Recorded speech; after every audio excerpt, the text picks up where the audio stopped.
શહેરમાં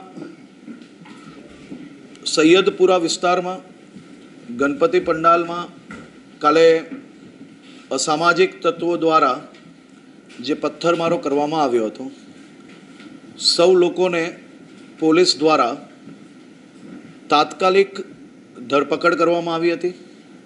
આખી રાત દરમિયાન વિસ્તારની અંદર કોમ્બિંગ કરીને જે લોકો દ્વારા પોતાના ઘરોની બાલ્કની, ટેરેસ પરથી અને અલગ અલગ જગ્યા પરથી જે પથ્થરમારો કરવામાં આવ્યો હતો, તે સૌ લોકોને ડ્રોન, સીસીટીવી અને અન્ય વિડીયોના વિઝ્યુઅલ્સના માધ્યમથી ધરપકડ કરવામાં આવી છે।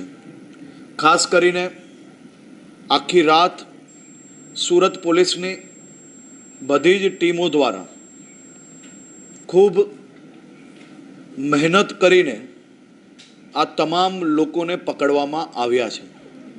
અનેક લોકો પોતાના ઘરની બહાર દરવાજામાં લોક લગાડીને અંદર છુપાયેલા હતા, કોઈક પડદાની પાછળ તો કોઈક ઉપર અભરાઈ પર બી છુપાયેલું પોલીસે પકડ્યું છે।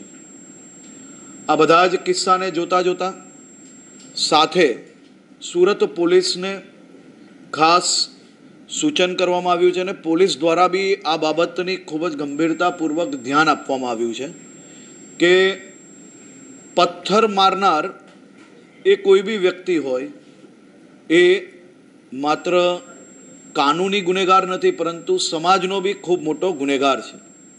પરંતુ એની સાથે સાથે પોલીસ કમિશનર શ્રી દ્વારા એમની આખી ટીમને પહેલાં જ ખાસ સૂચના આપવામાં આવી હતી અને આજે ફરી સૂચના આપવામાં આવી કે કોઈ બી વ્યક્તિ ભૂલથી બી એક બી બેગુનાહ વ્યક્તિ આમાં ફસાવો ના જોઈએ। સુરત શહેર પોલીસ ટીમ દ્વારા એ બાબતની બી ગંભીરતાપૂર્વક ધ્યાન રાખવામાં આવ્યું છે।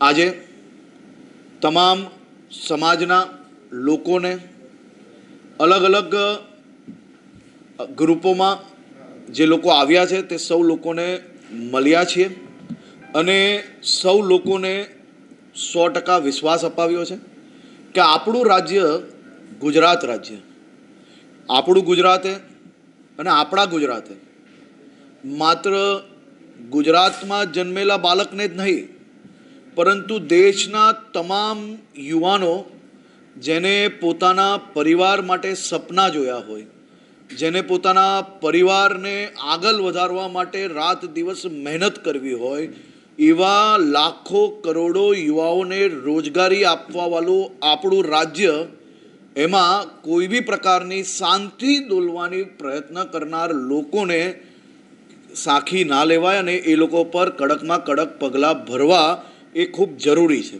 અને એ જ કાર્ય સુરત પોલીસ દ્વારા કરવામાં આવે છે। ગણપતિજીની પૂજા અર્ચના કરવું એ આપણા બધાનો હક છે। આપણા સૌની જીવાદોરી, આપણા સૌનું આસ્થાનું કેન્દ્ર એ ગણપતિજીની સ્થાપના 10 દિવસ માટે થતી હોય છે, પરંતુ મહિનાઓ પહેલાંથી અલગ અલગ મંડળો ગણપતિજીના આગમન માટે તૈયારીઓ કરતા હોય છે। લોકો પરિવારજનો જોડે જ્યારે ગણપતિજીના વિસર્જન થાય ને તો આંખોમાંથી આંસુ હોતા હોય છે। એવા સૌ ગણપતિ ભક્તો જે માત્ર ગણપતિજીની જે સ્થાપના કરે છે એ માત્ર પૂજા અર્ચના માટે નથી થતી, પૂજા અર્ચના જોડે એના જીવનની સૌથી મોટી આસ્થાનું કેન્દ્ર છે અને આસ્થાના કેન્દ્ર જોડે જોડે એક વિષય પર જો ડિટેલ્ડ રિસર્ચ થાય તો એનો અંદાજો સૌ લોકોને આવશે। ગણપતિજીના પંડાલ બાંધવાવાળા કયા સમાજના લોકો હોય છે એ ક્યારેય નથી જોવામાં આવતું। આપણે ક્યારેય એ વિચારો જોડે ગુજરાતમાં નથી જીવ્યા। આપણે સૌ લોકોએ રાત દિવસ મહેનત કરી છે, કાલી મજૂરી કરી છે, ત્યારે આપણું ગુજરાત આજે દેશનું પ્રથમ રાજ્ય બન્યું છે। આ ગણપતિજીના 10 દિવસમાં સુરત શહેરના એક બી મંડપવાળા પાસે બાંબુય નહીં મળશે, ટેબલે નહીં મળે, એટલી મોટી રોજગારી ગણપતિજીની સ્થાપના દરમિયાન લોકોને થાય છે।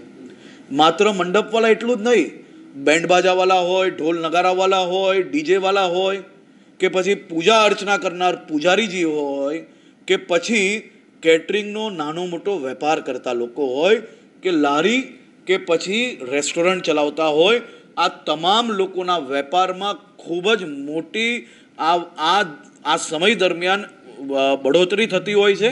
અને ખાસ કરીને આપણે સૌ લોકો સાથે મળીને આગળ વધ્યા છે. મારી સૌ સમાજને અપીલ છે કે પથ્થર મારનાર કોઈ બી વ્યક્તિ હોય, પોલીસનું કામ પછી કરે, સર્વપ્રથમ સમાજના આગેવાનોનું કામ છે.